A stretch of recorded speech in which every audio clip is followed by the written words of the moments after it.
Alright, I think you get the point. Having a bad attitude isn't really the best look. So, what kind of face, what kind of attitude, what kind of behavior can we show for equity? It's all about behavior today.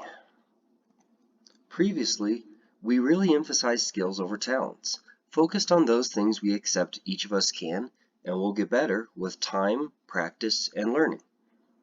We covered 5 general skills in equity, including communication, negotiation, networking, risk-taking, and resilience. We've one last theme to round out our trio. When it comes to behavior, it depends. Even here, there's plenty of flexibility and wiggle room, depending on the situation, the place, our audience, even what fits our own personal style and not. We can hold all the knowledge to move the needle, we can possess the right combination of skills, and still fall short. We're talking attitude, temperament, how we behave, that final piece to really seal the deal. Following with how we've approached knowledge and skills, we have 4 general behaviors that serve us well in most circumstances pushing for greater equity. The first behavior is teamwork, is sharing with others. We act in ways to pull people in. Take this video series. I can offer some insights, but as often as not, I finish a point with asking each of us to consider what works for us, encourages each of us to figure out what's next. It is seeing people as partners, preferably equal partners in efforts that we engage in. We behave in ways that make others feel like they have their part to play, because they do. Secondly, we can be curious. This has come up before in other videos. It is having an open heart, open mind, open approach. It is replacing defensiveness when we're accused of doing something wrong with a curiosity to find out what and why. It is responding to someone dragging their feet, not with judgment and accusations, but a curiosity to what are their concerns, doubts, what's holding them back. It is humility to accept we don't know everything, and learning something new is a victory, not a sign that we don't know enough. Courage. It's not always easy to critique our organization. It's never a guarantee if we try to side with people with less power and influence. It's not about being reckless. Well, okay, maybe just a teensy bit. It is putting ourselves on the line. It is to be there when it counts, to build trust in those we want to support, to show strength to those who'd otherwise block the path. If someone thinks they can make us quiet by challenging us, by raising their voice, even with a personal attack, there's a good chance they'll do what works. So we act courageously to show them it won't. We act with courage to show we're not going to give up. Our fourth and final general behavior is authenticity, for people to know who they're dealing with. Of course, we do shift and change as needed.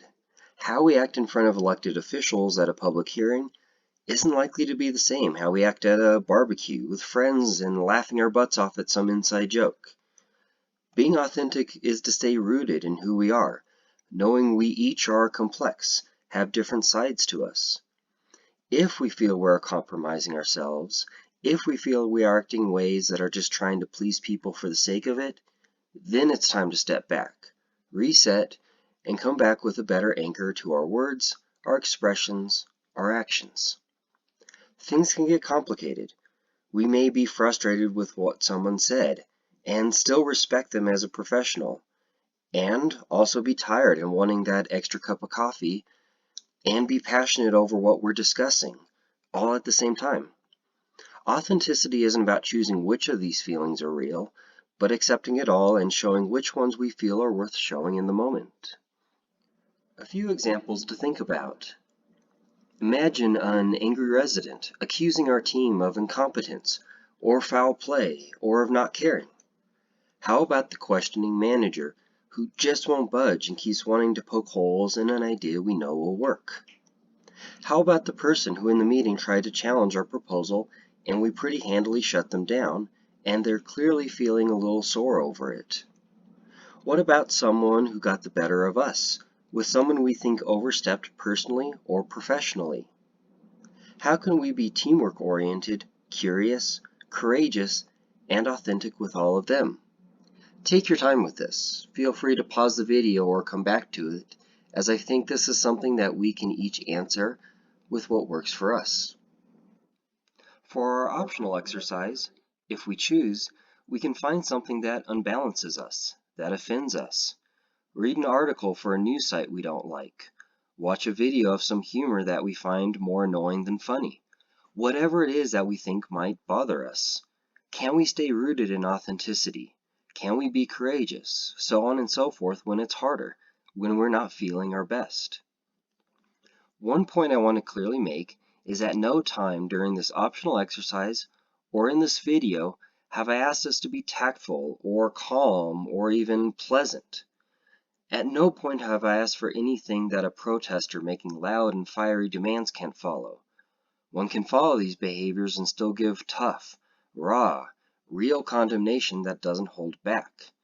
We can be sharing and still hold people accountable. We can be curious, asking very difficult, even uncomfortable questions. We can be courageous, and part of that courage can be willing to show and express our anger. Being authentic is not our polished, perfect, saintly selves, as that doesn't exist, and anyone who tries to hold us to that standard isn't helping. To go advanced, we go beyond behavior for others. Yes, we hold ourselves to a higher standard. We have to if we want to push for change. It's not fair, and that's part of the work. We still can and should fully accept others, even if they're behaving in ways that don't put their best foot forward, even if they're putting their worst foot forward. We seek for truth to someone who is confused, accept what may be valid among an overall erroneous argument. We find the kindness in what someone may be trying to protect, even as they insult and attack. Our lesson on behavior is encouraging how those of us seeking greater equity can ground ourselves. It is not a declaration that all have to, or will, be the same, and that's okay.